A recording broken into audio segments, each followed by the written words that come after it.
बहुत ज़्यादा तादाद में वो सोना इकट्ठा करे। जब सोना इकट्ठा करते हैं फिर वो बंदे अपनी करेंसी में ट्रेड करते हैं। जब उन लोगों ने अपनी ट्रेड स्टार्ट कर दी फिर ये चौथे से पहले दूसरे नंबर पे आने के लिए बिल्कुल रेडी हो जाएंगे। अब देखें टैरिफ जो चल रहा था, टैरिफ सारे ममालिक बड़े परेशान हो रहे थे। नरेंद्र मोदी बिल्कुल ओके, कोई मसला नहीं। देखें जो समझदार पॉलिटिक्स होता है ना, जो समझदार लीडर होता है वो यही करता है कि जो उसे चीज़ बेहतर मिलती है। लीडर से हट के भी जो समझदार इंसान होता है ना वो देखता है कि यार मेरा मुकाबला किन लोगों से है, जो मेरे से अच्छे हैं, मैंने उनसे बेहतर कैसे होना है या उनके बराबर कैसे होना है। तो फिर अगर उस बंदे में ईगो होगी ना तो वो गलत स्टेप लेगा। अगर वो बंदा वाकयाता नहीं कुछ करना चाह रहा होगा ना तो फिर उनके साथ राब्ते में आएगा और राब्ते में आने के बाद फिर उनसे सीखने की कोशिश करेगा। इटली की प्राइम मिनिस्टर अगर हम मेलानी की बात करें और साथ में हम लोग बात करेंगे Indian prime minister Narendra Modi, भाई इनकी जो दोस्ती है वो बहुत जमती दिखाई देती है। पूरा सोशल मीडिया प्लेटफॉर्म्स भर जाते हैं जब ये लोग आपस में कह लें कि बातचीत करते हुए दिखाई दे देते हैं। कुछ अर्सा पहले भी अगर देखा जाए तो नरेंद्र मोदी ने इटली को विजिट किया था और वहाँ पर डिफेंस की डील होने जा रही थी। अगर अब देखा जाए तो अब मेलानी ये बात कर रही हैं भाई रशिया, उन्होंने कहा कि एक तो हम अपनी फौजें रशिया नहीं भेजने वाले हैं, दूसरा हम लोग टेबल टॉक करके इन मुद्दों को सुलझाने वाले हैं। और अप्रैल के अंदर जो मेलानी है वो मुलाकात करती दिखाई देंगी डोनाल्ड ट्रंप से। लेकिन उससे पहले जो सबसे ज़रूरी बात उन्होंने बोली है, उन्होंने बोला है कि भाई मैं बैलेंस्ड डेमोक्रेसी को फॉलो करते हुए दिखाई दूंगी, जो कि नरेंद्र मोदी करते हैं। और ये उनका एक फार्मूला है जिसको फॉलो करके इंडिया चौथी बड़ी इकॉनमी बन चुका है। तो सर आप क्या कहना चाहते हैं कि टेबल टॉक आपस में मशवरत करके जो मुल्क अच्छा चल सकता है, तो क्यों ना सारे लोग इस जो पॉलिसी है उसको फॉलो करें, इस फार्मूले को फॉलो करें और वो भी तरक्की की जो बुलंदियाँ उनको छुएं। देखें जो समझदार पॉलिटिक्स होता है ना, जो समझदार लीडर होता है वो यही करता है कि जो उसे चीज़ बेहतर मिलती है। लीडर से हट के भी जो समझदार इंसान होता है ना वो देखता है कि यार मेरा मुकाबला किन लोगों से है, जो मेरे से अच्छे हैं, मैंने उनसे बेहतर कैसे होना है या उनके बराबर कैसे होना है। तो फिर अगर उस बंदे में ईगो होगी ना तो वो गलत स्टेप लेगा। अगर वो बंदा वाकयाता नहीं कुछ करना चाह रहा होगा ना तो फिर उनके साथ राब्ते में आएगा और राब्ते में आने के बाद फिर उनसे सीखने की कोशिश करेगा। अब जिस तरह आप देखें पिछले 10 से 15 सालों में इंडिया ने जो काम किए हैं, जो उन लोगों ने स्टेप लिए हैं, जयशंकर के साथ मिलकर नरेंद्र मोदी ने ये सारा कुछ किया है। अब इंडिया और पीछे वाला इंडिया ज़मीन आसमान का फ़र्क आ चुका है, सारी दुनिया जानती है। अब दुनिया को यकदम आइडिया हो गया कि भाई ये दुनिया की चौथी बड़ी इकॉनमी बन चुकी है। आखिर कैसे बनी? जब नरेंद्र मोदी आया था तो सबसे पहले उस बंदे ने जो स्टेप लिया था ना, उस बंदे ने क्या स्टेप लिया था, उन्होंने कहा था कि यार इंडिया में बहुत पैसा पड़ा हुआ है, वो पैसा लोगों के पास पड़ा हुआ है, हम उसे बैंकिंग सेक्टर में लेके आते हैं, बैंकिंग चैनल में लेके आते हैं। उस बंदे ने क्या किया, उस बंदे ने कहा कि भाई हम लोग ये सारा जो पैसा है ना वो चेंज करेंगे, करेंसी को चेंज करेंगे। जब चेंज करने की बात हुई तो लोगों ने जो पैसा दबाया हुआ था वो जब बैंकिंग सेक्टर में आया तो फिर उनको पता चला कि भाई हमारे पास इतना सरमाया पड़ा हुआ है। एक डेडलाइन दे दी गई तो अब बड़े एहतजाज हुए, बड़ा कुछ हुआ। उस बंदे की सबसे पहली जो काम था ना, पहली सीढ़ी थी कामयाबी की, वहीं से स्टार्ट हुई। जब इतना ज़्यादा पैसा जब उनके बैंकिंग सेक्टर में आया, उन्होंने कहा कि भाई हमारे बैंक में तो बहुत ज़्यादा ज़खायर बढ़ गए हैं। फिर वहाँ से उसने स्टेप बाय स्टेप करते करते दुनिया की चौथी बड़ी इकॉनमी बन चुके हैं। अब देखें जब दुनिया ने ये चीज़ें देखी कि भाई उस बंदे ने कैसे स्टेप बाय स्टेप काम करते करते यहाँ तक पहुँच गया, तो जिन्होंने उनसे सीखना है, कुछ लोगों ने सीखना नहीं, कुछ लोगों ने सिर्फ एक ना अना का मसला बना के, दुश्मनी का मसला बना के सिर्फ बयान दागने या बातें करने के अलावा कुछ भी नहीं है, और अपने पैसे भी ज़ाया करने, अगले की भी ज़ाया करवाने हैं। जिनकी मैं बात कर रहा हूँ आप समझ रहे होंगे। लेकिन जिन्होंने सीखना ना वो बैठ के टेबल टॉक करके वो उनसे मशवरे लेंगे, वो उनसे पूछेंगे कि कैसे हमने करना है। अब आपने क्वेश्चन किया कि बैलेंस जो वो डेमोक्रेसी कर रहे हैं, जमहूरियत कर रहे हैं, वो कैसे किया।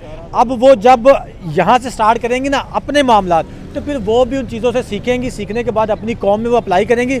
जब वो अप्लाई करेंगी तो 100% नहीं भी ना तो 70-80% भी रिजल्ट आएंगे, तो फिर वो अपनी मुल्क के लिए, अपनी कौम के लिए बहुत बेहतर हो जाएंगे। जब कुछ ना कुछ बेहतर हो जाएगा तो फिर जब कुछ बेहतरी की तरफ जाता है ना तो फिर 100 रास्ते या 1000 रास्ते आपको और नज़र आते हैं। फिर आपके लोगों के साथ और ताल्लुकात बढ़ते हैं। जब आप मेहनत स्टार्ट कर लेते हैं ना तो आप 99% उन लोगों से निकल जाते हैं जो मेहनत नहीं कर पाते।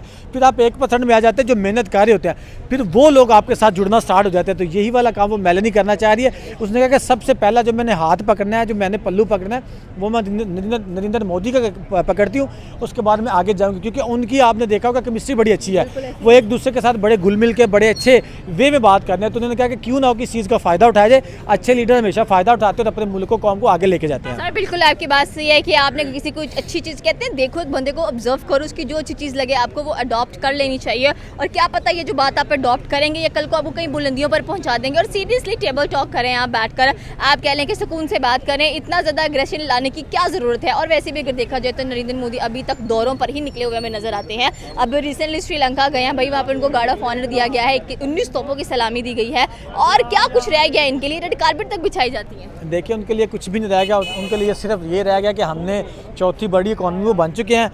अब जो अगला वो काम करने जा रहे हैं, आपने देखा होगा पीछे कुछ दिन पहले ब्रिक्स की मीटिंग हुई है, वहाँ पे उन लोगों ने एक बैंक नोट के नाम से एक नोट, मैंने पहले भी आपसे बात की थी, वो उन लोगों ने लॉन्च कर दिया है और बहुत ज़्यादा तादाद में वो सोना इकट्ठा करे। जब सोना इकट्ठा करते हैं फिर वो बंदे अपनी करेंसी में ट्रेड करते हैं। जब उन लोगों ने अपनी ट्रेड स्टार्ट कर दी, फिर ये चौथे से पहले दूसरे नंबर पे आने के लिए बिल्कुल रेडी हो जाएंगे। अब देखें टैरिफ जो चल रहा था, टैरिफ सारे ममालिक बड़े परेशान हो रहे थे। नरेंद्र मोदी बिल्कुल ओके, कोई मसला नहीं। आप देखें वो क्या नाम है उसका यार, अमेरिकन सदर जो है ट्रम्प कह रहा था कि इंडिया पे जब मैं टैरिफ लगा रहा हूँ तो मेरे लिए बड़ा मुश्किल हो रहा है, बाकियों के लिए क्यों नहीं हो रहा। तो अब देखें वो एक अच्छे तरीके अच्छे बड़ी मार्केट है, आप फार्मास्यूटिकल्स की सारी चीज़ें वहाँ से मंगवाते हैं और सस्ती पड़ती हैं आपको, क्योंकि यूएसए में वैसे ही मेडिकल की चीज़ें बड़ी आपको महंगी मिलती हैं। और जब यहाँ से चीज़ें वहाँ जाती हैं तो कह लें कि एक्स्ट्रा जाती हैं।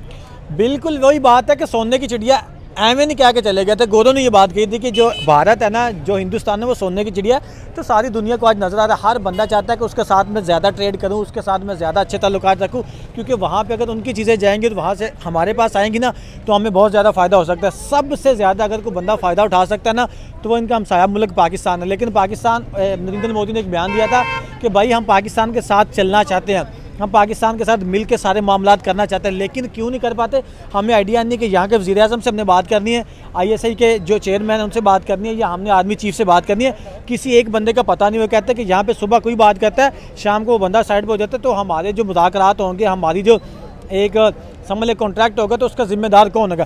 जिस वजह से उनको तो नुकसान नहीं हो रहा, हमें नुकसान हो रहा है। हम बाहर से ममालिक से ज़्यादा महंगी चीज़ें ले रहे हैं, बजाय कि हमने अपना सिर्फ एक दरवाज़ा खोलना है वाघा बॉर्डर का, गंडा सिंह बॉर्डर का, और इधर से उधर चीज़ें आ जानी और बहुत सस्ते दामों में मिल सकती है और हम अपनी ज़रूरियात को पूरा कर सकते हैं। यहाँ से वहाँ चीज़ें जाके हम अपनी ट्रेड कर सकते हैं, लेकिन क्यों नहीं कर पा रहे। सिर्फ हमारी जो अपने अंदर के मामलात हैं ना, जो हमारी यहाँ पे स्टेबल गवर्नमेंट नहीं बन पा रही, उस वजह से हम लोग नुकसान उठा रहे हैं। अगर पाकिस्तान भी कुछ बेहतरी करना चाहे तो हम इंडिया के साथ मिलकर बहुत आगे जा सकते हैं। सर आपकी बात बिल्कुल सही है। आपको क्या लगता है कि लास्ट क्वेश्चन है, अरामको कंपनी है सऊदीया की, पाकिस्तान में अपना डेरा लगाएगी या नहीं? क्योंकि इंडिया के साथ डेरा लगाने के लिए वो 90% रेडी बैठी हुई है। यहाँ पे जो भी बंदा डेरा लगाने की कोशिश करता है, यहाँ पे कुछ लोग पहले आ जाते हैं, फिर आप कहेंगे पीछे की तरफ क्यों जाता है। अब चाइना CPEC बनाने के लिए आया हुआ था, इन लोगों ने क्या किया कि वो सिंध से गुजर के जा रहा है, सिंध हुकूमत ने क्या कहते कि भाई हमें इसमें से बता दो।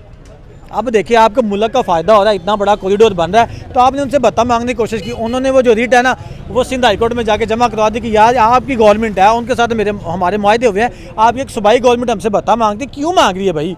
तो फिर जब ऐसे आप काम करते हैं ना, तो फिर उनका जो इंटरेस्ट है वो ख़त्म होता है।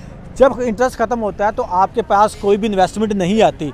जब आपके पास इन्वेस्टमेंट आती है तो आप फिर उसको ईमानदारी के साथ लेके चलेंगे, तो फिर आपके पास बाकी इन्वेस्टमेंट आएगी, आपको फ़ायदा होगा। जब आपने ये वाला काम नहीं करना, तो फिर लोगों ने कहता है कि यहाँ की बजाय हम वहाँ पे कर लेते हैं। फ़र्क क्या है, एक दीवार का एक तार का, तो हम वहाँ पे कर लेते हैं, हम ज़्यादा सिक्योर हैं। हम अपने आप को पहले ठीक करें, उसके बाद सारी इन्वेस्टमेंट हमारे पास खुद ब खुद चल के आ जाएगी। ये थी पाकिस्तानी अवाम की राय की। अगर बात की जाए इंडिया की, तो इंडिया डेफिनेटली एक बहुत बड़ी डेमोक्रेसी नज़र आती है, एक बहुत बड़ा सेकुलरिज्म उसमें पाया जाता है। But still point is that के भाई अगर इटली की जो प्राइम मिनिस्टर हैं वो इसको फॉलो करने की बात करिए